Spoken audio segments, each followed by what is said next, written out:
হে রাম জয় জয় কৃষ্ণ কৃপা ময় মহেশ্বর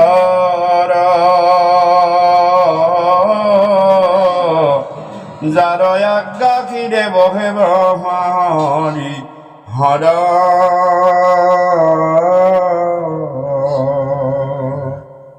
মৎস্যকুর্ময় আদি অংশ অবতার যার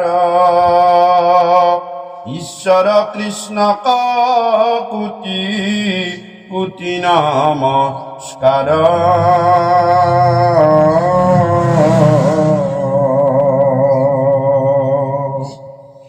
অরাম নমো নমো মধু মুররিপু মহাহরি অন্তে জুই উত্তম আতি হয়ে যাক স্মরি সমস্ত জগত উদ্ধা রকজার নাম অরাম হেনয় কৃষ্ণ করু সহস্র প্রণাম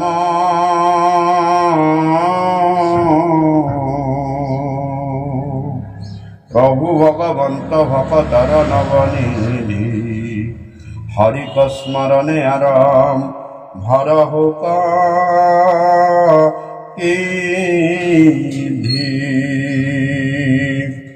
হে রাম পরীক্ষিত মুখ্য কথা দ্বাদশ স্কন্ধর কৃষ্ণর শরণে ভনে কৃষ্ণর কিং কর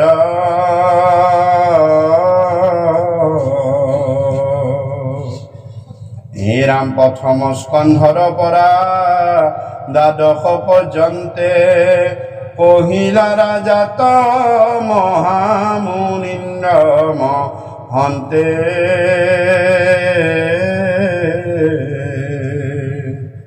সংক্ষেপ করিয়া উদ্ধারিয়া তার হার শঙ্করের শিলা কৃষ্ণ চরিত্র প্রয়ার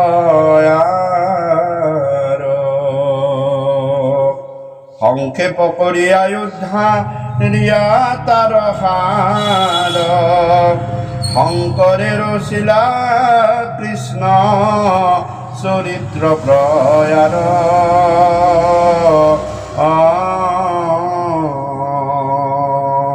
কৃষ্ণ ধৈর্যতে মূর্ধনা গুরু দুখানীয় ভয় শিশন স্মরণ করি সেৱন কৰি বন্ধন কৰি আজি পবিত্ৰ বাৰ পবিত্ৰ ক্ষণ পবিত্ৰ উদ্দেশ্যে বৈকুণ্ঠৰ পৰম পবিত্ৰ শ্ৰীমদ ভাগৱত শাস্ত্ৰ ভগৱন্ত ঈশ্বৰ পুৰুষৰ ছজন ভকত 12জন বৈষ্ণৱ শ্ৰদ্ধ বৈকুণ্ঠৰ পাৰিষদক আমি মূৰ্তিমন্ত কৰিলে কায় মন বাক্যে শুদ্ধভাৱে কৃষ্ণ গুণানুকীৰ্তনখিনি কৰিবলৈ আগবঢ়া হৈছে।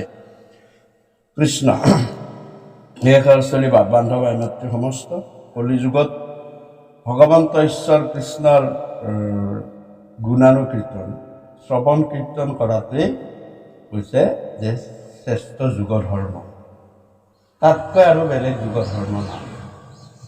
আৰু মোক মোৰ কৃপালুগুৰু মাধৱ মহাপুৰুষে কৰিছে কি যে আমি যিবিলাক এতিয়া শুনি আছোঁ কৰি আছোঁ একচুৱেলি এইবিলাক শুনা বুলিহে কৈছোঁ। শুনা আৰু শ্ৰৱণৰ মাজত পাৰ্থক্য আছে। আমি অভিধান যদি চাব যাওঁ শুনা মানে শ্ৰৱণ, অভিধানখনত চাই মুখত শুনা মানে শ্ৰৱণ, কিন্তু শুনা মানে শ্ৰৱণ নহয় বা গোৱা মানে কীৰ্তন নহয়। এইটো আমাৰ কাৰো মতে আধ্যাত্মিক যিটো গুৰু দুজনৰ আৰু শুনি যদি কৃষ্ণ কথা শুনি যদি তৰিলেহেঁতেন ৰাম আজিকালি হয় থিয় স্বৰ্গত গ'লেহেঁতেন। মোবাইলে চোবাইলে এভৰিথিঙত হয় চব কৃষ্ণ কথাই ভাগৱতটো কিমান ইউটিউবত আছে বা ফেচবুকত আছে, কিমান কথা আমি ৰাস্তাই ঘাটে শুনি থাকোঁ। গতিকে চাওক, কিন্তু কথা হ'ল শ্ৰৱণ আৰু কীৰ্তন। যিহেতু কলিযুগৰ সমস্ত ধৰ্মৰ ভিতৰত শ্ৰেষ্ঠ যুগ ধৰ্ম আৰু শ্ৰেষ্ঠ আচৰণ বিধিটো হৈছে শ্ৰৱণ কীৰ্তন। হৰিনাম ধৰ্মৰ কলিযুগত ধৰ্মৰ ৰাজা আৰু হৰিনাম ধৰ্ম আচৰণ কৰিবলৈ প্ৰথম পক্ষটো হৈছে শ্ৰৱণ। ভক্তিক আচৰণ কৰাৰ প্ৰথমটো শ্ৰৱণ, গতিকে শুনিব লাগিব। এই কথাটোৰ কাৰণে কৈছে শ্ৰৱণটো শুনা নহয়। তেতিয়াহ'লে শ্ৰৱণ কি? শ্ৰৱণ কি এইটো কথা বুজিবলৈ হ'লে মোৰ কৃপাল গুৰু মাধৱ মহাপুৰুষে ৰত্নাৱলীত শ্ৰৱণ বিৰোচন দিয়া আছে, কীৰ্তন বিৰোচন দিয়া আছে। এই ৰত্নাৱলীত যে কীৰ্তন শ্ৰৱণ বিৰোচন দিয়া আছে, স্মৰণ বিৰোচন দিয়া আছে, স্মৰণ কৰিলে তোমাৰ কি কি কাম হ'ব, শ্ৰৱণ কেনেকৈ কৰে, কীৰ্তন কেনেকৈ কৰে, এই কথালৈ খুব সুন্দৰভাৱে দিয়া আছে। গতিকে আমি শ্ৰৱণ কাক কৈছে? মোৰ কৃপাল গুৰু মাধৱ মহাপুৰুষে কৈছে। আৰু এইবিলাক আমাৰ আধাৰ গ্ৰন্থ, এইবিলাকৰ যুক্তি দি আমি কথাবিলাক ক'ব পাৰোঁ যে শ্ৰৱণ শুনা নহয়। আপুনি বা কি কেনেকৈ কৈছে, কাৰ ভিত্তিত কৈছে, আপুনি আমুকটো চাওক। তাতে আমিতো কোৱা নাই, আমি সেইখিনি কথা আপোনালোকক গতিকে লৈ শ্ৰৱণ কৰিলে শৰীৰত 6টা কাৰ্য হ'ব লাগে। যদি 6টা সাধন নহয়, শ্ৰৱণ নহয়। 6টা। 1 নম্বৰ, শ্ৰৱণ কৰিব পাৰিলে প্ৰথম আপুনি সহন কৰিব লাগিব। সহন কৰিব পাৰিব। সহন কৰি বহিলোৱেই, কিছুমানে গাল বিশেষ নাই, বহিব নোৱাৰোঁ, বহুতে আহিব নোৱাৰে, বিচাৰে নাযাম যে 2 ঘণ্টা 3 ঘণ্টা বহিব নোৱাৰোঁ। এইটো সহন কৰিব নোৱাৰোঁ। কিহৰ কাৰণে?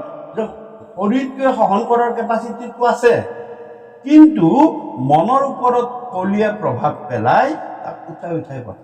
আৰু 2 নম্বৰ, সহন কৰি বহিলোৱেই, কিন্তু মই মনন নকৰিলোঁ। সহন কৰি বহিলা, কিন্তু মনন কৰা, অৰ্থাৎ তুমি সেইবাৰ কি কৰা যে মনটোক কথাখিনিত লগাই দিয়া। মনটোক হৈ বজাৰে চজাৰে ঘূৰাই ফুৰাই তুমি ইয়াত বহি থাকি লাভ নাই। 2 নম্বৰ, সহন কৰাৰ পাছত তুমি মনন কৰিব লাগিব কথাখিনি, যে কি কথা কৈছে, ভাগৱতে কি কথা কৈছে, তাৰ সাধু সংগত কি কথা ওলাইছে, এইখিনি কথা। 3 নম্বৰ, মনটোক মননটো কৰিলোঁ, কিন্তু তাৰ 3 নম্বৰ কৈছে বোধন, তাৰ পৰা জ্ঞান ল'ব লাগিব। যিখিনি কথা কৈছে, আজি ঘোষাটোৱে মই মনেই নকৰা, কি গাই আছে, মই কি গাই আছে মন কৰা নাই, তাৰ পৰা কি জ্ঞান আহিব, কি কৈ আছো মন কৰা নাই, কি জ্ঞান আহিব, তাৰ পৰা কৈছে 3 নম্বৰ, তুমি বোধন ল'ব পাৰিব লাগিব। বোধনটো মই ল'লোঁ, জ্ঞানটো পাইলোঁ, কিন্তু জ্ঞানটো মই হৃদয়ত ধাৰণ নকৰিলোঁ, একো নকৰিলোঁ। হৃদয়ত, মই মাথাত নহয়, হৃদয়ত। কৃষ্ণ কথা সদায় হৃদয়লৈ আহিব, আৰু বাকী সাংসাৰিক কথা মাথালৈ যাব। যি কথা হৃদয়ত আহিব, সেই কথা তুমি জন্মান্তৰেও তোমাক সেই কথাখিনিলৈ কাম কৰি দিব। যি কথা মাথাত আহিব, 10-20 বছৰ পিছত নালাগে, 10 মাহ 15 মাহ পিছতে তুমি পাহৰি। যেনেকুৱা আমি কি কৰিছিলোঁ, নেওতাখন সেই সৰুতে আমাৰ ভিতৰত ইয়াত সোমাই গৈছিলে, মাথাত নহয়। যিখিনি কথা মাথাত সোমাই গৈছিলে, সেইখিনি কথা আমি হয়তো 15 বছৰ পিছত, 20 বছৰ পিছত পাহৰি গৈছোঁ, কিন্তু যিখিনি কথা আমি হৃদয়ৰে কথাখিনি ল'লোঁ, সেইখিনি আমি জীৱনলৈ কেতিয়াও নাপাওঁ। ঠিক তেনেদৰে 3 নম্বৰ কৈছে, তাৰ পৰা তুমি ধাৰণ কৰা। ইয়াত নাম বস্তু জ্ঞানখিনি ধাৰণ কৰিলেহে তুমি সেইখিনি কি কৰিব পাৰিবা, ৰমণ কৰিব পাৰিবা। তাৰপিছত ৰমণ, যিখিনি কথা তুমি ধাৰণ কৰিলা, পিছৰ পৰ্যায়ত সেইখিনি ৰমণ। ৰমণ ইজুকেল টু কীৰ্তন, ৰমণ ইজুকেল টু কীৰ্তন। সেইকাৰণে শ্ৰৱণৰ পাছত কীৰ্তন আছে, চাওক আছে নে নাই? প্ৰথম শুনি আমি যদি বাহিৰৰ ফাললৈ আহোঁ, এইটো অন্ত ইন্দ্ৰিয়ৰ কাম, ভিতৰৰ ইন্দ্ৰিয়ৰ কাম, বাহিৰৰ কোনো কথা নাই, বাহিৰৰ শুনা। আমি যদি বাহিৰৰ ফাললৈ আহোঁ, প্ৰথমতে এটা কীৰ্তন কৰিব লাগিব, তেতিয়াহে শ্ৰৱণ কৰিব পাম নে নাপাম? প্ৰথম কাম হৈছে কীৰ্তন। মই আজি কীৰ্তন কৰিছোঁ কাৰণে আপোনালোকে শ্ৰৱণ কৰিছে, এইটো বাহিৰৰ কাম। কীৰ্তনটো আগতে হৈছে, শ্ৰৱণটো পাছত হৈছে। কিন্তু আমাক কৈছে নহয় শ্ৰৱণ কীৰ্তন, ক'তো কীৰ্তন শ্ৰৱণ বুলি কোৱা নাই। কিয় শ্ৰৱণ কীৰ্তন বুলি কৈছে? যে এইটো কামেই হৈছে ভিতৰৰ, সেইকাৰণে প্ৰথম শ্ৰৱণ, তাৰপিছত যেতিয়া তুমি ভিতৰত ৰমণ কৰিবা, সেইটো কীৰ্তন বুলি কৈছে, সেইটো ৰমণ। অৰ্থাৎ যিখিনি কথা তুমি যি অকমানে জানা, সেইখিনি তুমি ৰমণ কৰা। ৰমণ কৰিলে কি হ'ব? তোমাৰ সেই কথাখিনি। সেইকাৰণে কৈছে হিয়াৰ মাজে নামৰ ভাণ্ডাৰ। প্ৰথমতে ভাণ্ডাৰখন কৰিব লাগিব। কেনেকৈ কৰিব লাগিব? ধাৰণ কৰিব লাগিব। ধাৰণ কৰিলেহে ভাণ্ডাৰ হ'ব। ভঁৰালত নি ধান থ'ব লাগিব, তেতিয়া ভাণ্ডাৰ হ'ব। হিয়াৰ মাজে নামৰ ভাণ্ডাৰ, মুখে বাজ হয়, সেইটো কীৰ্তন। ৰমন ইজিকেলি কীৰ্তন, মুখে বাজ হয়। ৰামৰ নামে মৰণা মাৰে পাপকত পক্ষ।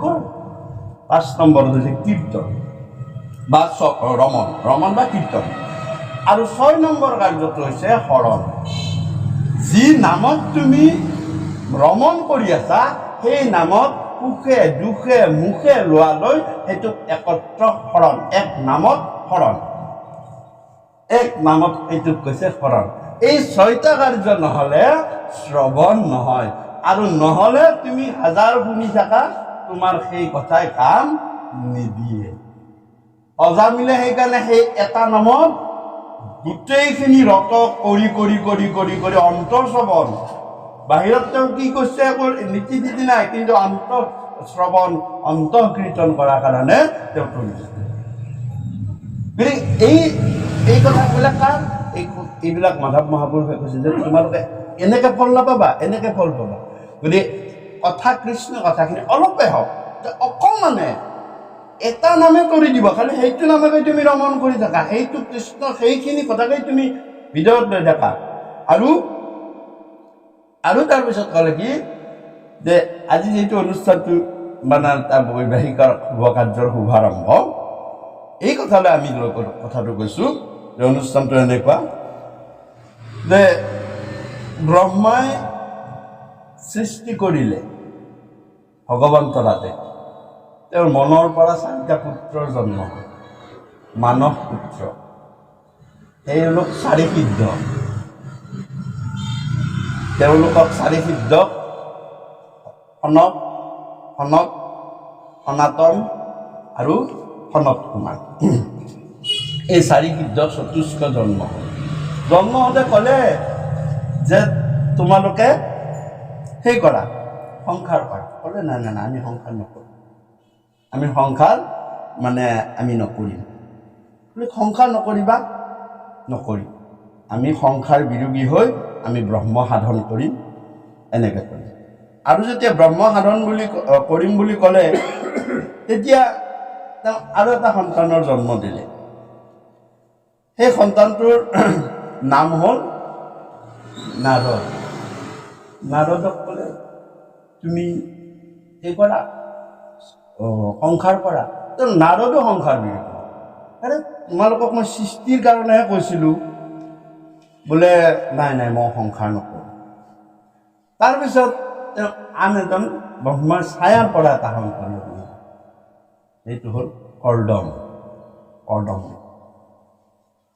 কৰ্দমক ক'লে যে হে কৰ্দম, তুমি অন্য কৰা নকৰা, তুমি সংসাৰখন ৰক্ষা কৰা। তেতিয়া কৰ্দমে কৰিলে কি, পিতা ব্ৰহ্মাক ক'লে, মই আৰম্ভ কৰিম কথাটো।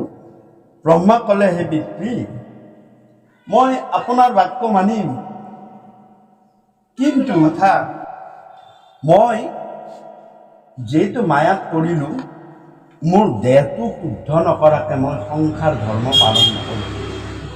অৰ্থাৎ সেই সময়ত ভগৱন্তৰ ঈশ্বৰ পুৰুষক দেখিলেই দৰ্শনে কাম কৰিছিল। দেখাৰ লগে লগে সেই জীৱটো শুদ্ধ হৈ যায়, তো মুক্তিপদৰ অধিকাৰী হ'ব লাগে। যি বিচাৰে ভগৱানে তাকে দিয়ে। কিন্তু কলি যুগততো সেইটো নহয়। কলি যুগত আমাৰ কি, গুৰু পৰম্পৰাৰে শৰণ। সেই সময়ত দৰ্শন, এই সময়ত শৰণ। অৰ্থাৎ মই যিহেতু মায়াত পৰিলোঁ, আজিকালি ভাষাত ক'ব গ'লে কলি যুগৰ ভাষাত যে মই শৰণ নোলোৱাকৈ মই সংসাৰ ধৰ্ম পালন নকৰোঁ। কাৰণ সুধিছে কিয়? কাৰণ মোৰ যদি দেহটো অসুচি হৈ থাকে, মোৰ কৰ্ম অসুচি হ'ব, আৰু কৰ্ম অসুচি হ'লে মোৰ কৰ্মবন্ধনে বান্ধিব, আৰু মোৰ কৰ্মবন্ধনে বান্ধিলে মই তাৰ পৰা কৰিবলৈ শক্তি মোৰ নিজৰ নাই। গতিকে মই এই কাৰণে শৰণ বা মই দৰ্শন কৰিম, যাতে মোৰ সকলো কৰ্ম ভগৱন্তৰ ওপৰত অৰ্পণ কৰিব পাৰোঁ, আৰু ভগৱন্তই হৈ মই সমস্ত কৰ্ম কৰিব পাৰোঁ। অৰ্থাৎ মোৰ দেহটো ভগৱানৰ চৰণত অৰ্পণ কৰাৰ লগে লগে তেওঁৰ হৈ যাব আৰু তেতিয়া মই সকলো কৰ্ম কৰিব পাৰিম, যিহেতু সংসাৰখন ধৰ্ম। গতিকে ক'লে যে মই তেতিয়া খুব সুন্দৰভাৱে ভাগৱতে বৰ্ণনা কৰিম। গতিকে আমি বিবাহৰ আগতেই, সংসাৰ ধৰ্ম ধাৰণ কৰাৰ আগতেই শৰণ কাৰ্য কৰাৰ কৰাটোৰ অতি প্ৰয়োজন। যদি নকৰে সেই কৰ্মবন্ধনত তেওঁক টানি লৈ গুচি যাব। ভগৱন্তই কৈছে মোৰে ওচৰলৈ তোমালোকে নাহিলা, মই ক'ৰ পৰা তোমালোকক ৰক্ষা কৰিম, তোমালোকৰ অশুদ্ধ দেহত মই একো কৰিব নোৱাৰো। গতিকে ভাগৱত শাস্ত্ৰ মতে কৈছে যে প্ৰথমতে শৰণ, তাৰপিছতহে ধৰ্ম ধাৰণ। সংসাৰখন আমি ভোগবিলাকৰ বস্তু বুলি ভাবোঁ, আৰু ভোগবিলাকৰ বস্তু বুলি ভাবি তাক আমি কি কৰোঁ, শৰণ চৰণ বাদ দিয়া, আগতে বিয়া হ'ব লাগে, পিছত শৰণ হ'ব। ভোগবিলাকৰ বস্তু নহয়, ধৰ্ম ধৰা সংসাৰ এখন ধৰ্ম। এই ধৰ্ম ধাৰণ কৰিবলৈ তুমি শৰণেই লোৱা নাই, কি ধৰ্ম ধাৰণ কৰিবা? পঢ়াই নাই, ক'ত স্কুলত হেডমাষ্টাৰ হ'ব যোৱা? তুমিতো পঢ়িব লাগিব, তেতিয়া স্কুলৰ হেডমাষ্টাৰ হ'ব পাৰিবা। আমি কি কৰোঁ, নপঢ়াকে স্কুলৰ হেডমাষ্টাৰ পাতি দিওঁ। তুমি বেলেগৰ কথা বাদ দিয়া, যিদিনাৰ পৰা তুমি পত্নীটো গ্ৰহণ কৰিবা, স্বামী হিচাপে তোমাক এগৰাকীয়ে ভজিব, সিদিনাৰ পৰা তুমিতো বেলেগৰ কাৰণে নহ'লেও পত্নীগৰাকীৰ কাৰণে তুমি গুৰু, স্বামী গুৰু। তুমি শৰণেই হোৱা নাই, আকৌ কিহৰ গুৰুহে? শৰণেই হোৱা নাই, কিহৰ গুৰু? হয়নে? গতিকে প্ৰথম কথা শৰণ। আমাৰ যুক্তিমতে, আমাৰ গুৰু পৰম্পৰা বা ভাগৱত শাস্ত্ৰৰ মত মতে অশৰণীয়াৰ ওচৰত কন্যাদান কৰিবই নালাগে। দান, অশৰণীয়াক বস্তু দান দিয়ে নেকি? গতিকে আমাৰ প্ৰথমতে কি হয়, মানে বিয়া পতাত থাকে, কিন্তু শাস্ত্ৰই কৈছে মই দায়িত্ব ল'ব পাৰিম। মোৰ ওচৰত যদি আহি আশ্ৰয় গ্ৰহণ কৰে, মই সুখে সন্তোষে মই তেওঁলোকক কৃপা কৰিম। গতিকে এই এটা ডাঙৰ কথা। সেইকাৰণে ক'লে কৰ্দমে যে মই যিহেতু সংসাৰখন পালিবৰ কাৰণে মই কিছুমান কৰ্ম কৰিব লাগিব, আৰু কৰ্ম কৰিবলৈ যাওঁতে মোৰ বহুত ধৰণৰ পাপ হ'ব পাৰে। সংসাৰ ধৰ্ম পালন কৰিব যাওঁতে বহুত পাপ হ'ব পাৰে, সেইখিনিও যাতে হে প্ৰভু তোমাৰ এই কৰ্ম বুলি মই কৰিব লাগিব, গতিকে তুমি যাতে মোক উদ্ধাৰ কৰা সেই পাপৰ। গতিকে সেইকাৰণে ক'লে হে ৰাম, দেৱহতীৰ লগত কৰ্দমৰ ঋষিৰ বিবাহ। গতিকে কৰ্দমে কেনেকৈ ক'লে, সেইকাৰণে ক'লে যে মই আৰু এতিয়া বিয়া নকৰোঁ, গতিকে মই ভগৱানক দৰ্শন কৰিম। এই বুলি কৰ্দম ঋষি ব্ৰহ্মাৰ ওচৰৰ পৰা গুচি আহিলে। আহি কি কৰিলে, তেওঁ চাওকচোন, আটাইতকৈ ডাঙৰ কথা, তেওঁ সৰস্বতী নদীৰ তীৰত পিতাকক দিয়া কথা মতে যে মই এনেই আৰু বেলেগ ঋষিবিলাকৰ নিচিনা মই ভগৱানক ধ্যান নকৰোঁ। কেনেকৈ কৰিবা? বোলে মই মোৰ কৰ্মযোগৰ সাধনাৰ মাজেৰে মই এখন সুন্দৰ আশ্ৰম বনাম। ইমান ধুনীয়া আশ্ৰম বনাম, মানুহে এবাৰ মানে ক'ব লাগিব কেনেকুৱা আশ্ৰম, আৰু সেয়া মোৰ নিজৰ শ্ৰমৰে কৰিম। মই এটা গুহাত সোমাই থাকি, মই এডাল গছৰ তলত বহি মই সেনেকা নকৰোঁ। এই বুলি কৰ্মযোগী কৰ্দম ঋষিয়ে আহি এখন সুন্দৰ আশ্ৰম বনালে। ইমান ধুনীয়া আশ্ৰম, ই স্বৰ্গৰ নন্দন বনতকৈ বেছি ভাল হয়। শুনি থাকিব কথাবিলাক দেই, এইবিলাক খুব ডাঙৰ কথা ভাগৱত। তেতিয়া সেই যিখন আশ্ৰম বনালে, আজিও সেইখনক ভূস্বৰ্গ বুলি কয়। ভূস্বৰ্গ কি? বৰ্তমান ভূস্বৰ্গ কি? এইখন কাশ্মীৰ। কাশ্মীৰখন কোনে বনাইছিল? নিজৰ কৰ্ম ব্যৱস্থাৰে কৰ্দম ঋষিয়ে বনাইছিল। ভূস্বৰ্গ কাশ্মীৰ, আৰু কৰ্দম ঋষিয়ে বনাইছিল ইমান ধুনীয়া। আৰু বনাই তাৰ মাজত তেওঁ কি কৰিছিল, তাত সকলো ফল মূলকে আদি কৰি জীৱ জন্তু আদি কৰি তাতে ৰাখি, আৰু সময়ে সময়ে তেওঁ ধ্যানত গৈছিল। আৰু সেই সুন্দৰ বাৰীখন দেখিয়েই ব্ৰহ্মাৰ নেক্সট সন্তান কদম ঋষিৰ পিছত স্বয়ম্ভু মনুক সৃষ্টি কৰিছিল মনৰ পৰা ব্ৰহ্মা। মনৰ পৰা ব্ৰহ্মাই যেতিয়া স্বয়ম্ভু মনুক সৃষ্টি কৰিছিলে, মনৰ পৰা জন্মৰ কাৰণে মনু মনস ইতি জন্মস্তু তথা মনু, মনৰ পৰা জন্ম পাইছে। আৰু মনুৰ পৰা মানুহ হৈছে। মানুহৰ পূৰ্বপুৰুষ ভাগৱত শাস্ত্ৰ বা আমাৰ হিন্দু শাস্ত্ৰ মতে মনু, আৰু মনুৰ পৰা মনুষ্য হৈছে, মনুষ্যৰ পৰা মানুহ হৈছে। স্বয়ম্ভু মনু যেতিয়া ব্ৰহ্মাৰ মনৰ পৰা সেই সুন্দৰ মানুহ, আৰু সেইকাৰণে তেওঁ কি হ'ল, মনৰ পৰা জন্মৰ কাৰণে মনৰ এটা ধৰ্ম সুখ আৰু দুখ।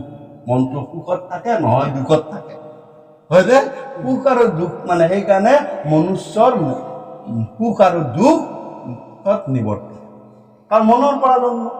মনৰ গুণটোৱে সুখ আৰু দুখ, মনুষ্যৰ সুখ আছে আৰু দুখ আছে। গতিকে কি হ'ল, স্বয়ম্ভু মনুৰ সৃষ্টি কৰিলে। স্বয়ম্ভু মনুৰ যেতিয়া সৃষ্টি কৰিলে, তেতিয়া স্বয়ম্ভু মনুক ক'লে তুমি সংসাৰ পাতিব লাগিব। বোলে সংসাৰ কি বস্তু, সংসাৰ কেনেকে পাতে, সৃষ্টি কেনেকে কৰে সুধিছে। তেতিয়া ৰবা মই তোমাক সংসাৰ কেনেকে পাতে বুজাই দিম। এই বুলি ব্ৰহ্মাই মানে 8টা চকুৰে গোটেই নিজৰ সৃষ্টিবিলাক চাই ফুৰিল। সৃষ্টি চাই বৰ ধুনীয়া ৰূপ দেখা পালে ব্ৰহ্মা। আৰু ৰূপ যেতিয়া দেখা পালে, সেই ৰূপ চকুৰ পৰা ব্ৰহ্মৰ এই সৃষ্টিৰ সুন্দৰ প্ৰকৃতিৰ ৰূপৰ পৰা এজনী ছোৱালীৰ জন্ম হ'ল। তেওঁৰ নাম শতৰূপা। 100টা ৰূপ, 100 ৰূপত জন্ম হ'ল কাৰণে ব্ৰহ্মাৰ চকুৰ পৰা তেওঁৰ নাম, এইটো প্ৰকৃতি, সেইটো হৈছে শতৰূপা। ব্ৰহ্মাই মনু আৰু শতৰূপাক আমি লগ লগাই ক'বলৈ ধৰিলে যে সৃষ্টি কি, সংসাৰ কেনেকে কৰে, সংসাৰ ধৰ্ম কেনেকে পালন কৰে, সংসাৰত ক'ত কেনেকে কি কাম কৰ্ম কৰিব লাগে, কেনেদৰে এটা সন্তানৰ জন্ম দিব লাগে, সুসংস্কাৰী সন্তান এটা কেনেকে জন্ম পাব পাৰি, এই কথাবিলাক যেতিয়া ক'বলৈ ধৰিলে মনুৰ আগত ব্ৰহ্মাই, আৰু সেই গ্ৰন্থখনকেই মনু সংহিতা বুলি কয়। গতিকে মনু সংহিতাত কি আছে, যে সংসাৰ ধৰ্ম কৰ্মখিনি কেনেদৰে পালন কৰিব পাৰি, এই কথাখিনি মনু সংহিতাত বৰ্তমান। তেতিয়া এই স্বয়ম্ভু মনু আৰু শতৰূপাক সংসাৰ ধৰ্ম পালন কৰিবলৈ দিয়াত তেওঁলোকৰ পৰা 2টা সন্তানৰ জন্ম, ল'ৰা। তেওঁলোকৰ নাম হ'ল প্ৰিয়ব্ৰত আৰু উত্থানপাদ। উত্থানপাদৰ কথা আপোনালোকে জানে, এইটো ধ্ৰুৱ আৰু উত্তমৰ দেউতাক উত্থানপাদ, সুনীতি ঋষি 2গৰাকী পত্নী, এইটো উত্থানপাদ। কিন্তু প্ৰিয়ব্ৰতে ক'লে যে মই সংসাৰ ধৰ্ম পালন নকৰোঁ, মোৰ ভাইটিয়ে কৰক, তেওঁ ৰাজ্য লওক, বহিষ্মতী নামৰ মানে ৰাজ্য, ৰজা ব্ৰহ্মলোকত। এইটো মানে মৰ্ত্যলোকৰ কথাই নহয়, ব্ৰহ্মলোকৰ কথা। কদম ঋষি আহিছে পৃথিৱীলৈ, মৰ্ত্যলোকলৈ আহিছে, ব্ৰহ্মা তাতে চলি আছে এই খেলখন। তাৰ পৰা প্ৰিয়ব্ৰতে নকৰিলে সংসাৰ, মানে উত্থানপাদে কৰিলে, আৰু উত্থানপাদে কৰি কিনে তেওঁৰ উত্থানপাদৰ ধ্ৰুৱ আৰু শেষ হ'ল। গতিকে 2টা সন্তান, প্ৰিয়ব্ৰত আৰু উত্থানপাদ, শতৰূপা আৰু মনুৰ 2টা সন্তান, আৰু 3জনী ছোৱালী। আহুতিক দিলে ঋষিসকলৰ লগত, পহুতিক দিলে প্ৰজাগণ, অৰ্থাৎ পহুতিক দিলে আপোনাৰ কাৰণে দক্ষৰ লগত, প্ৰজাপতি ৰজাৰ লগত। একেবাৰে সৰু ছোৱালীজনীৰ নাম হ'ল দেৱহূতি একেবাৰে সৰু। তেতিয়া স্বয়ম্ভু মনুৱে শতৰূপাক ক'লে, এটা কথা দিয়া, সৰু ছোৱালী আমাৰ লগত কিছু বছৰ থাকক দিয়া, পতককে বিয়ে দিয়াৰ কথাটো চিন্তা নকৰোঁ। তেতিয়া স্বয়ম্ভু মনু আৰু শতৰূপাৰ লগত বেছি সময় মানে দেৱহূতি থাকিল। থাকোঁতে এই পিতা ব্ৰহ্মাই সংসাৰৰ যি নিয়ম, সংসাৰৰ পতাৰ যি নিয়ম, সংসাৰ ধৰ্ম পালন কৰাৰ যি নিয়ম, সেই কথাখিনি মানে সুন্দৰভাৱে দেৱহূতিক বুজাই বুজাই বুজাই বুজাই মানে কৈ পেলাব। যেতিয়া দেৱহূতিক শতৰূপাই ক'লে আৰু তেতিয়া দেৱহূতিৰ সেই জ্ঞান হ'ল, কোনো তেতিয়া ভাবিলে মই মায়ে কোৱাৰ কথাবিলাকৰ পৰা মই কি কৰিম, স্বয়ং ঈশ্বৰক মই গৰ্ভত লৈ সংসাৰ ধৰ্ম পালন কৰি কোনো ধ্যান ধাৰণা তপ ব্ৰত একো কৰা নাই দেৱহূতিয়ে। তেওঁ কি কৰিলে, মাকৰ সেই মানে সংসাৰ ধৰ্ম পালনৰ নিয়মবিলাক এটা এটাকৈ মানি যাবলৈ আৰম্ভ কৰিলে। আৰু ভাগৱত শাস্ত্ৰই তাকে কৈছে যে বিদায়ৰ সময়ত যেতিয়া কৰ্দম ঋষিৰ লগত বিবাহ হৈ যায়তো, বিদায়ৰ সময়ত শতৰূপাই তেওঁক অলংকৃত কৰাইছে। অৰ্থাৎ আমি অলংকৃত কৰোৱা কথাটো লৈ কিছুমানে কয় যে জোৰণৰ কথা, সোণৰূপৰ কথা, কিন্তু ভাগৱত শাস্ত্ৰই কৈছে নাই, বাণী বিভূষিতম অলংকৃতম, যে কথাৰেও মানুহক অলংকৃত কৰিব পাৰি, ধুনীয়া কৰিব পাৰি। অলংকৃত কৰা মানে সুন্দৰ কৰা। দেহটো সুন্দৰ কৰিবলৈহে সোণৰূপ লাগিব, কিন্তু মানুহৰ স্বভাৱ চৰিত্ৰখিনি সুন্দৰ কৰিবলৈ কি লাগিব, কথা লাগিব, বচন লাগিব। ভাগৱতখন সেইকাৰণেই সুন্দৰ। ইয়াত শ্ৰীমদ বুলি কয়, মদ মানে সুন্দৰ, শ্ৰীমদ মদ মানে সুন্দৰ। কিয় সুন্দৰ, যে ইয়াত কথাবিলাকেই সুন্দৰ, ইয়াত সোণৰূপ খটোৱা নাই, হয়নে? বাণী বিভূষিতম অলংকৃতম, কথাৰো উপদেশেৰেও মানুহক কি কৰিব পাৰি, সুন্দৰ কৰিব পাৰি। গতিকে তেতিয়া কি কৰিলে, সুন্দৰ সুন্দৰ উপদেশ দিলে, যে এইখিনি কৰিবা। তেনেকুৱা যিমান উপদেশ মনু সংহিতাত আছে, তাৰ ভিতৰত এটা উপদেশ মই কৈ শুনাইছো, যে উপদেশটো এনেকুৱা যে মাতৃ শতৰূপাই দেৱহূতিক কৈছে, এই মা তোমাক মই এটা স্থিতিৰ কথা কৈছো। মাকে কৈছে মই কোন সময়ত কেনেকে থাকিব লাগিব স্বামীৰ ওচৰত। শতৰূপাই সুধিছে, তেতিয়া শতৰূপাক সুধিছে দেৱহূতিয়ে, তেতিয়া শতৰূপাই দেৱহূতিক কৈছে যে বিপদ সময়ে তই সেনাপতি হৈ ৰহিবি। যে স্বামীৰ যেতিয়া বিপদ আহিব, তই সেনাপতিৰ নিচিনা স্বামীৰ চাৰিওফালে সষ্টম হৈ ঘূৰি থাকিব লাগিব, যাতে বিপদে তোমাৰ স্বামীক টাচ কৰিব নোৱাৰে।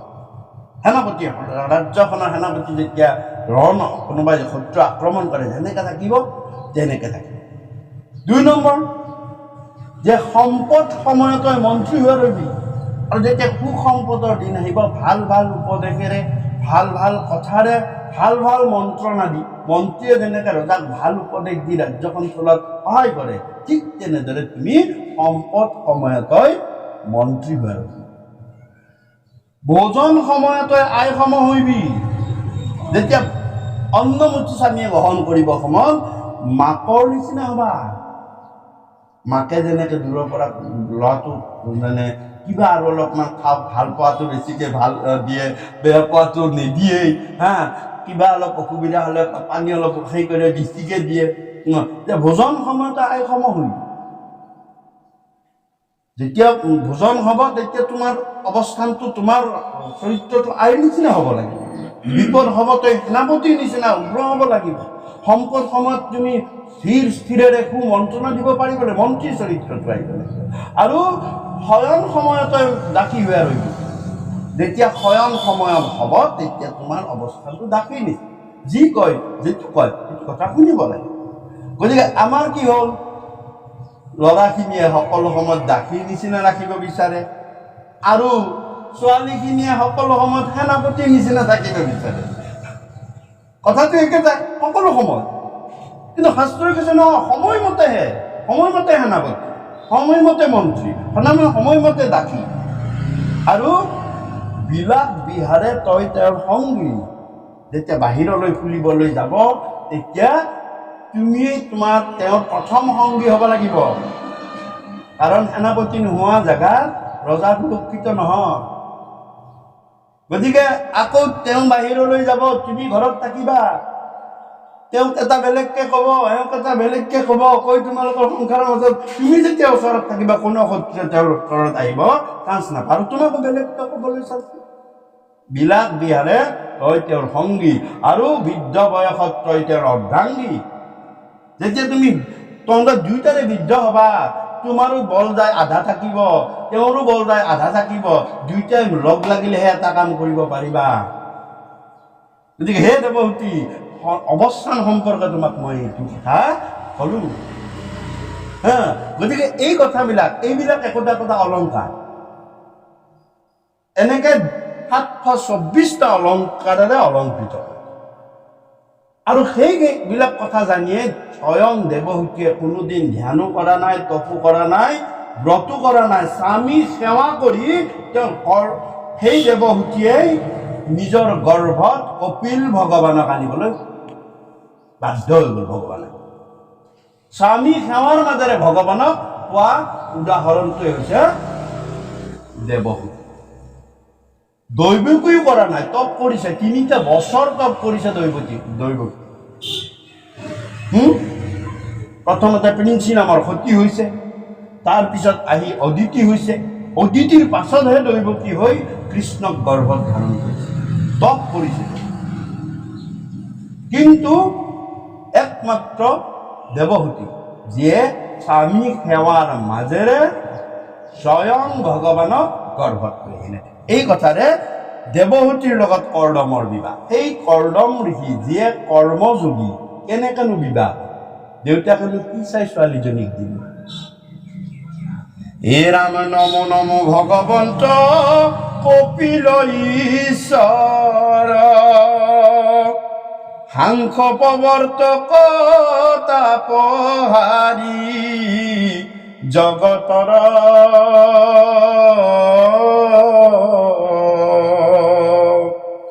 অৰাম নমো নমো কৰ্দম নন্দন সনাতন, জ্ঞান দানে দেৱহূতি মাতৃকতা।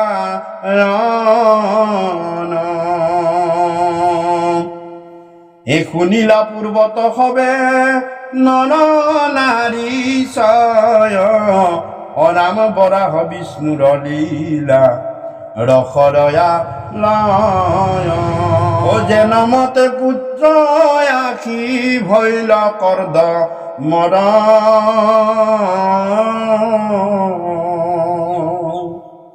কৰ্দমৰ বিহা আবে শুনিও সম্প্ৰতি, গোপাল চৰণে কহে দিনহীন মতি।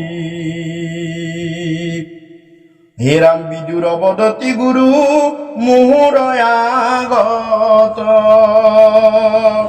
স্বয়ম্ভু মনুৰ কহিও বংশজত, তান দুই পুত্ৰে ইটো হবে মহিষান, ধৰ্ম পথে যেন মতে কৰিলা পালন।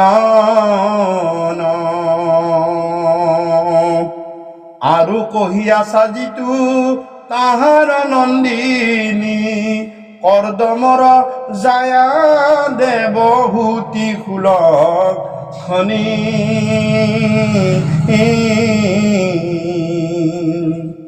কেন মতে দুহান্তৰ বিবাহ ঘটিল, কতেক পুত্ৰক ঋষি তাহান্তে জন্মাইল।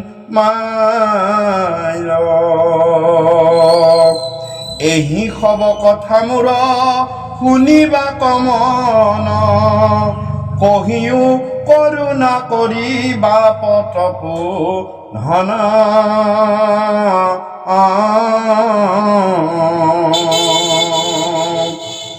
হীরাম মধ্যে অবদতি সাধু ব্যাসর নন্দন প্রশ্নর উত্তর বহু পুনারঙ্গমন কর্দমক প্রজা ব্রহ্মা প্রজা সজীবে বুলিলা পিতৃর বসনে তেতিক্ষণে চলি গইলা সরস্বতী তীরে যাই করিয়া হরিক করিলন্ত তপদশ হাজার বরিষ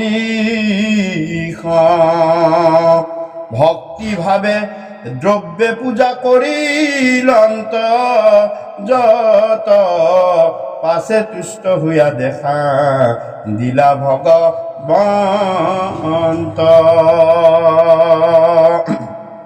আৰু কৰ্দম ঋষিয়ে পিতাকৰ কথা সেইখিনিতে ইমানতে থৈ যে মই কৰিম বুলি তেওঁ সৰস্বতী নদীৰ তীৰত গ'ল। ইতিমধ্যে কোৱা হৈছে যে কেনেদৰে তেওঁ এই ভূস্বৰ্গ কাশ্মীৰ, কিন্তু কথা হ'ল তেওঁ ঋষি কৰ্মযোগী, কৰ্দম কৰ্মযোগী। আৰু তেতিয়া ভগৱন্তই আহি তেওঁৰ কামত, তেওঁৰ যুগত, তেওঁৰ সাধনাত সন্তুষ্ট হৈ এদিন দেখা দিলে। আৰু দেখা দি কি কৰিলে, ভগৱন্তক সুধিলে যে তোমাৰ ইচ্ছা কি? বোলে মোৰ একো ইচ্ছা নাই, মোৰ ইচ্ছা পিতৃ বাক্যটো পালন কৰিব লাগে, আৰু পিতৃ বাক্যটো পালন কৰিবৰ কাৰণে মোৰ দেহটো শুদ্ধ কৰিব লাগে। কথা হ'লে পিতাই বিয়া পাতিব দিছে, মই বিয়া পাতিম, কিন্তু দেহটো অশুদ্ধকে নহয়, দেহটো শুদ্ধ হ'ব লাগে। গতিকে মই দেহটো শুদ্ধ কৰিবৰ কাৰণে আপোনাৰ ওচৰত আহিছোঁ। তেতিয়া ভগৱন্তই ক'লে বাৰু তথাস্তু, তোমাৰ দেহটোতো শুদ্ধ হ'লেই, শুদ্ধ দেহক মই দেখা দিওঁ, অশুদ্ধ দেহক মই দেখা নিদিওঁ। তোমাক দেখা দিলোঁ, দেহটো শুদ্ধ হ'ল, আৰু যোৱা তোমাৰ 9জনী ছোৱালী হওক। তেতিয়া ক'লে মোৰ তিৰোতাই নাই, ক'ৰ পৰা ছোৱালী হ'ব? বোলে সেইটো মই ঠিক কৰি থৈ দিছোঁ। কাৰণ মনত ৰাখিবা যে এই কৰ্দম, তুমি তোমাৰ এই মুহূৰ্তৰ ইচ্ছাত নহয়, 7টা জনমৰ তোমালোকক মই লিংক লগাই থৈ দিম, কথা পানী। বেলেগ ধৰ্ম নেমানে, কিন্তু আমাৰ 7 জনম আমি লগ হ'ব লাগে বুলি আমি হিচাপ কৰি থৈ দিয়া। গতিকে জন্ম মৃত্যুৰ বিবাহ ভগৱন্তহে জানে, গতিকে সেইকাৰণে জানা পাওঁ। আৰু গতিকে তুমি 9গৰাকী বোলে হ'ব, তোমাৰ তাত অৰসুধি নাই, অৰ্থাৎ 2 দিনৰ ভিতৰতে নিজে নিজে তোমাৰ কন্যাগৰাকী আহিব। এইটো মই তোমাক কথা ক'লোঁ। আৰু তোমাৰ কিবা ইচ্ছা আছে নেকি? প্ৰভু ইচ্ছা আছে বোলে কি, যে আপোনাৰ নিচিনা এটা ল'ৰা লাগে মোক। তেতিয়া ভগৱন্ত বুলি মোৰ নিচিনা মেবি অদ্বিতীয়, মই অদ্বিতীয়, মোৰ দ্বিতীয়টো নাই, মোৰ নিচিনা কোনো নাই, ময়েই হ'ব লাগিব। মোৰ নিচিনা বুলি এটা বস্তু নাই, তাৰমানে ময়েই হ'ব লাগিব। বোলে প্ৰভু আপুনি এনেকৈ তথাস্তু, এইটো মই তোমাৰ পূৰ্ণ কৰিম, কিন্তু মই তোমাৰ যোগ সাধনাত নহয়। তোমাৰ যোগ সাধনাত মই তোমাক কৰি দিলোঁ, তোমাৰ দেহটো শুদ্ধ কৰি দিলোঁ, যে তোমাৰ দেহটো শুদ্ধ কৰিলোঁ কাৰণে তোমাৰ ঔৰসত মই আহিব পাৰিম। আৰু 2 নম্বৰ, এতিয়া সাধনা কৰিব লাগিব তোমাৰ যিগৰাকী আহিব। বোলে কেনেদৰে? বোলে এয়া গুৰু সেৱা, গুৰু সেৱাৰ মাজেৰে কৰিব পাৰে। হে হৰি ৰাম কৰ্দমৰ নিকপত বাক্য শুনি হৰি গৰুৰৰ হন্তে মাতিলন্ত হাস্য কৰি ভগৱন্ত বদতি শুনিও প্ৰজেশ্বৰ পূৰ্বে জন্মে আছা তজু সংকল্প নৰ এ জীৱা হেতু তুমি মোক কৰিলা পূজন তাহাকৈ আপুনি মই কৰিছো যতন হে ৰাম কদাচিতো তোমাৰ সেৱাৰ কদাচিতো তোমাৰ সেৱা বিফল নহয় স্বয়ম্ভু মনুজিতো ব্ৰহ্মাৰত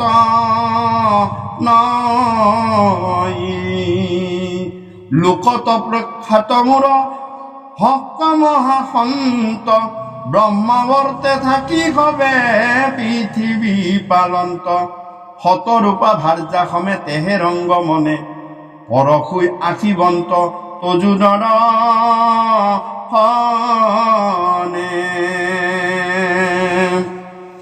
হে ৰাম আশীব দুহিতা দেৱ হুতি ৰূপৱতী তোমাক বিবাহ দিয়া যাইব মহামতী পাছে সেই ৰাজকন্যা তোমাৰ মনৰ হে পুৰিব কামনা সেৱা হে কৰি নিৰন্তৰ গতিকে ক'লে ভগৱানে যে সেই ৰাজক যে হে কৰ্দম তুমি কন্যা ক'ত পাবা, তুমি বিচাৰি যাব নালাগে। ইতিমধ্যে ব্ৰহ্মলোকত ব্ৰহ্মাৰ সন্তান স্বয়ম্ভু মনুৱে তেওঁ তিনিজনী ছোৱালী আৰু এগৰাকী দুটা সন্তানৰ জন্ম দিছে। তেওঁলোকৰ বংশই গোটেই পৃথিৱী মানে ভৰি পৰিব। আৰু তেওঁলোক পৰশু দিন আৰু 2 দিনৰ পিছতেই কি হ'ব, আহি মাৰ ওচৰ পাব। এই বুলি ভগৱন্ত পুৰুষে ক'লে।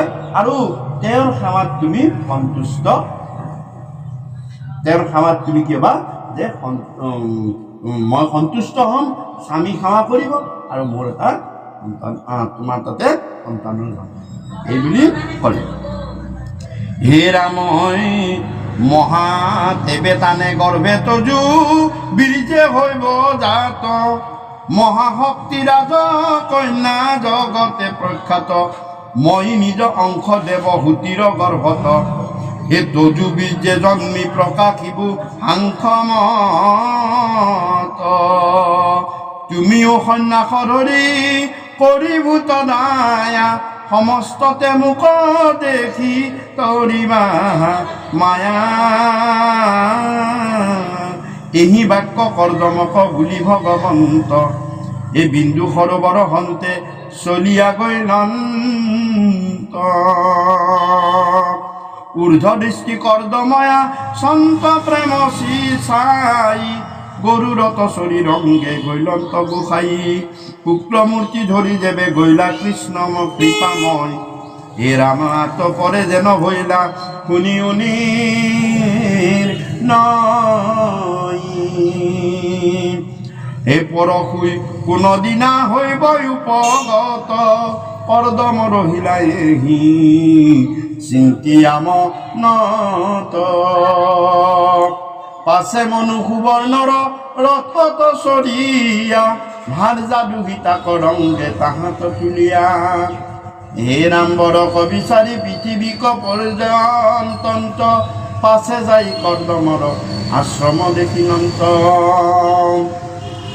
কৰ্দমৰ তপ দেখি কৃপায়ে কৃষ্ণৰ, আনন্দ লোতক পৰে 2 নয়নৰ, পৰম পবিত্ৰ সিটো জলয়নো পাম, তাৰে বিন্দু সৰোবৰ হেন হইল নাম, চতুৰ্ভীতি বেৰি সৰস্বতী যাই বৈ, মহাঋষি গণে তাত তপ কৰে গৈ, পূৰ্ণ বিক্ষলতা ছয় দেখি মনোনীত, সমস্ত ঋতুৰ ফুলে ফলে সুমন্দিত, হে ৰাম কদম্বয় শুক বাগি বকুল বন্দুল, কুণ্ড কৰ বীৰ নাগেশ্বৰ আছে ফুল, হে ৰাম ৰাজহংস চক্ৰ বাক সৰালি প্ৰচুৰ, আনুবক্ষী জলে পৰিণাদয় মধুৰ, হে ৰাম হেন দিব্য আশ্ৰমক দেখিয়া ভিতৰ, লভিলা আনন্দ মনু প্ৰতিশীতিশ্বৰ কৃষ্ণ।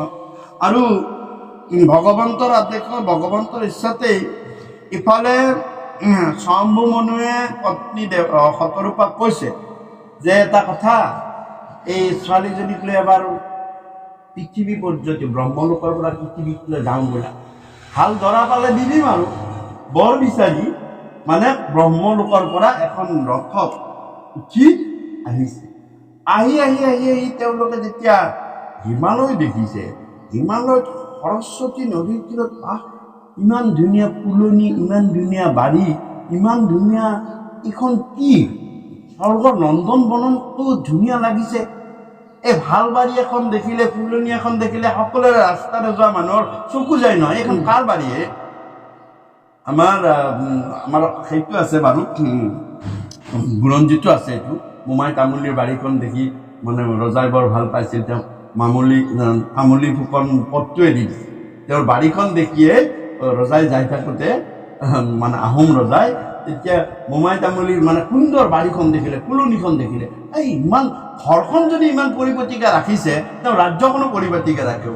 এই মোমাই তামুলীয়ে আমাৰ গাঁওখন সমানে সমানে ভাগ কৰি ৰাস্তাবিলাক উলিয়াই দিয়া বুলি বুৰঞ্জীত মানে তাত প্ৰসিদ্ধ প্ৰবাদ আছে। আমাৰ গাঁওখন যে ৰাস্তাবিলাক সমান সমান, এই ভাগটো বোলে মোমাই তামুলীয়ে, এই কিতাপতো মই পাইছোঁ। আমাৰ শুৱালকুছিৰ দেশ বুধ কিতাপত এইটো মোমাই তামোল লিখিছে এনেকৈ মানে সমান সমান ৰাস্তাবিলাক দেখিছে নেকি একদম চিধা চিধি ওলাই যোৱা সমান সমানকৈ দীঘলকৈ ভাগ কৰা আছে হা ক'ৰ পৰা কেনেকৈ আহিব এইবিলাক এই বাৰীখন দেখি শম্ভু মনুৰ চালে এইটো কি দেই স্বৰ্গৰ নন্দন বন নেকি কোৱাচোন চাম এইবুলি ৰথখন নমাই দি দেখিছে হা এইটো কোনো স্বৰ্গৰ নন্দন বন না পাৰ্ক নহয় বোলে কি বোলে এইখন দেখোন ঋষিৰ আশ্ৰম হাৰে এনেকুৱা ঋষি আছেনে ভিতৰলৈ সোমাই গ'ল তাকে কৈছে যে পাছে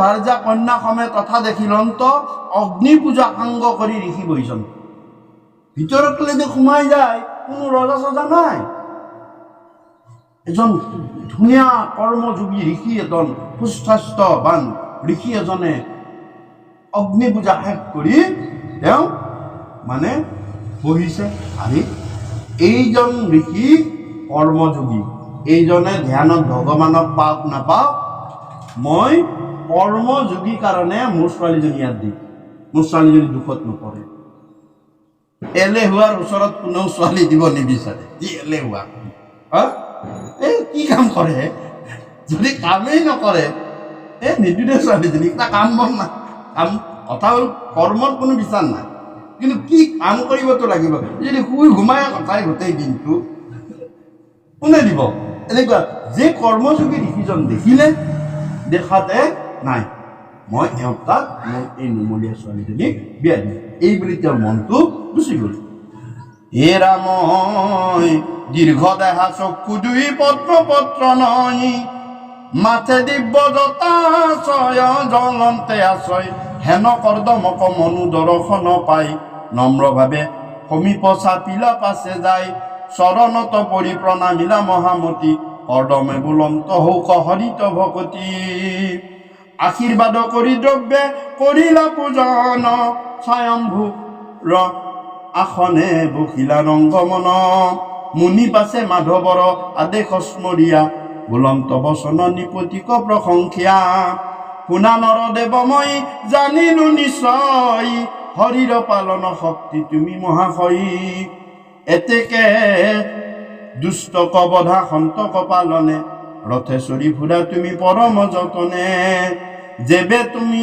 ৰথে চৰি হাতে ধনু ধৰি কৰি আতংকাৰ নুপুৰা যত্ন কৰি তেবে দুষ্টে ধৰ্মপথ কৰিবে কচন্ন অধৰ্ম বাঢ়িয়া পাপী হৈবে সৰ্বজন তজুই পৰামে বাঢ়িবে কচুৰ ছয়ী প্ৰজা সমস্ত কয় কৰিবে কয়ী এতেকে ধৰ্ম পালি তোমাৰ সৰ্বথা পৰ্যাতি বেলাগে মই জানো ইটো কথা গতিকে ভাগৱত শাস্ত্ৰই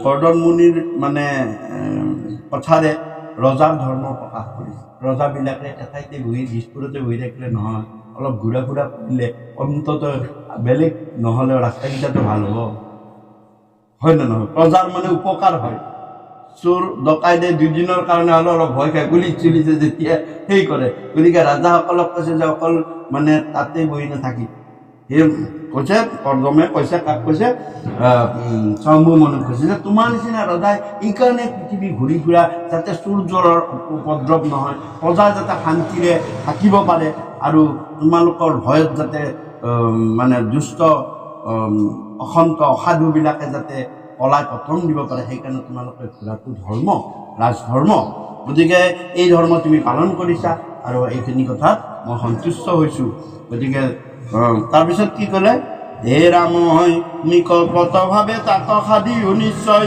কিন্তু কাৰ্য কয়ো মাত্ৰ গুচুক সংশয় মনুষ্ঠিত ব্ৰহ্মাক কল্প নমস্কাৰ হে ৰাম অনাথ পালক যিটো জগত আধাৰ বিদুৰৰ আগে মুনি মতে বুলন্ত এই কথা কহিয়া কৰ্দমৰ লন্ত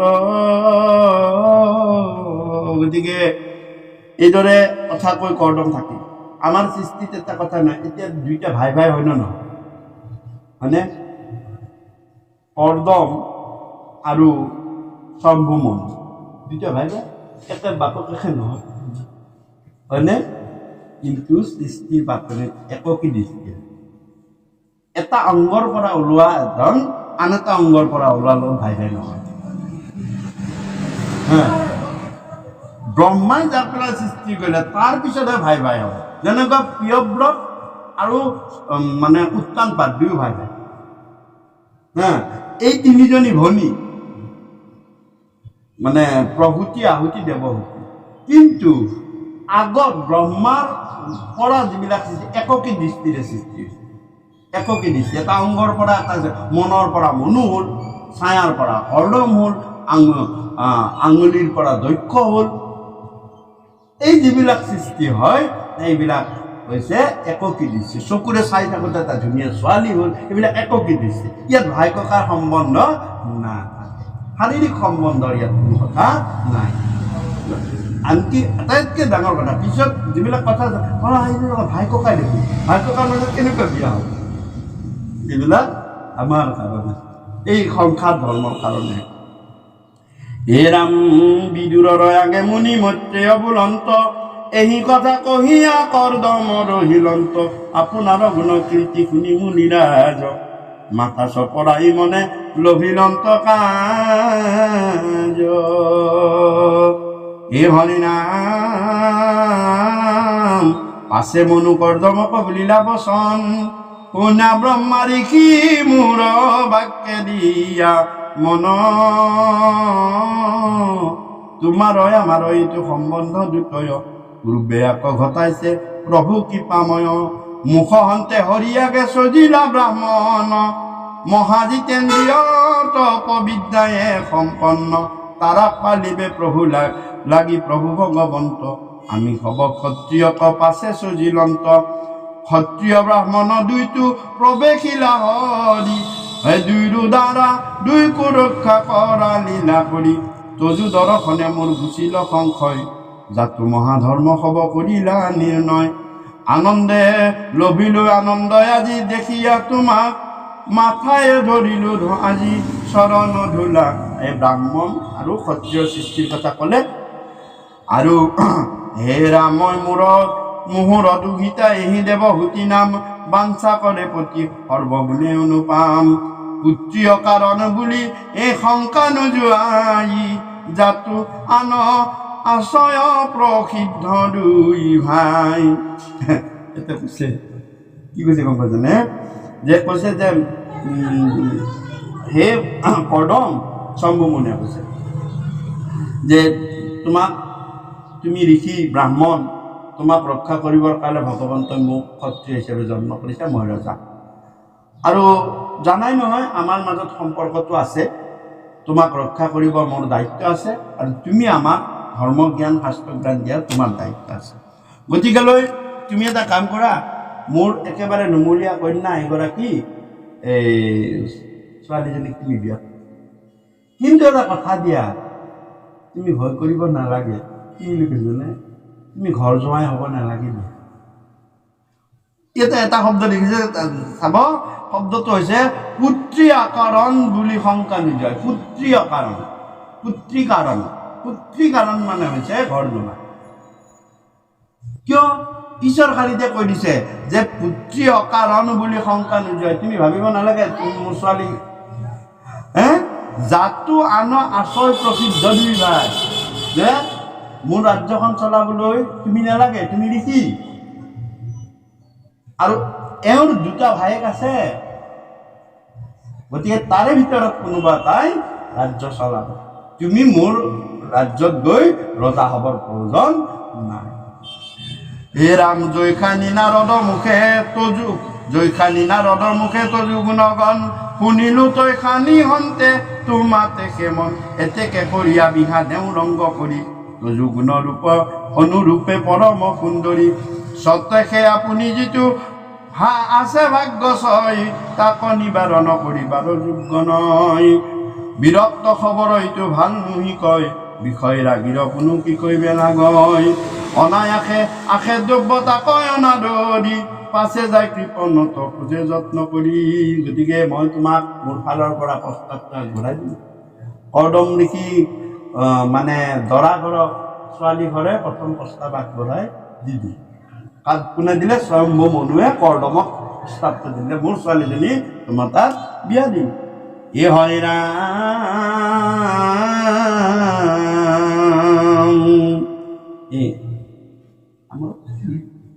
এই তৃতীয় স্কন্ধৰ কথা শুনা নৰ নাৰী, ভকতি বৰ্ধক ইটো মহাই উপকাৰী। আন কথা এৰি মনে হেল পৰি হৰি, সাধুৰ চৰিত্ৰ জানি শুনা যত্ন কৰি। শুনিলা স্বয়ম্ভু মনু হৰি গুণ গাই, লভিলা পৰমানন্দ সংসাৰ এৰাই।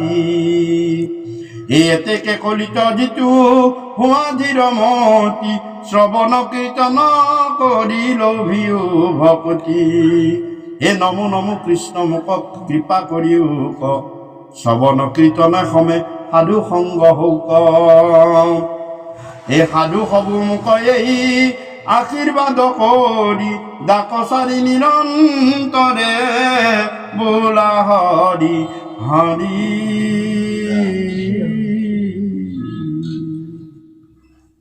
কৃষ্ণৰ চৰিত পৰময় অমৃত, আতবৰে নাহি আন।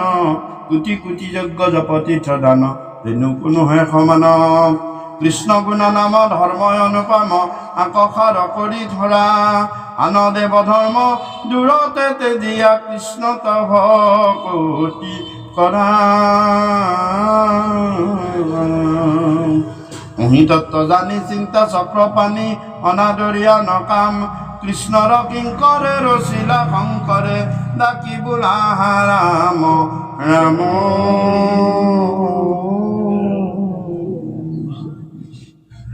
শ্ৰীমন্ত শংকৰ হৰি ভকতৰ, জানালে নকল্প তৰু। তাহান্ত বিনাই নাই নাই নাই, আমাৰ পৰম গুৰু। অনাম তাহান্ত বিনাই নাই নাই নাই, আমাৰ পৰম গুৰু। কৃষ্ণ কৃষ্ণ হৰি ৰাম। গাওঁতা বাওঁতা কৰ্ণপাতি শুনোতা, সবাৰ মংগলাৰ্থে হৰি বল হৰি বল হৰি বল হৰি বল।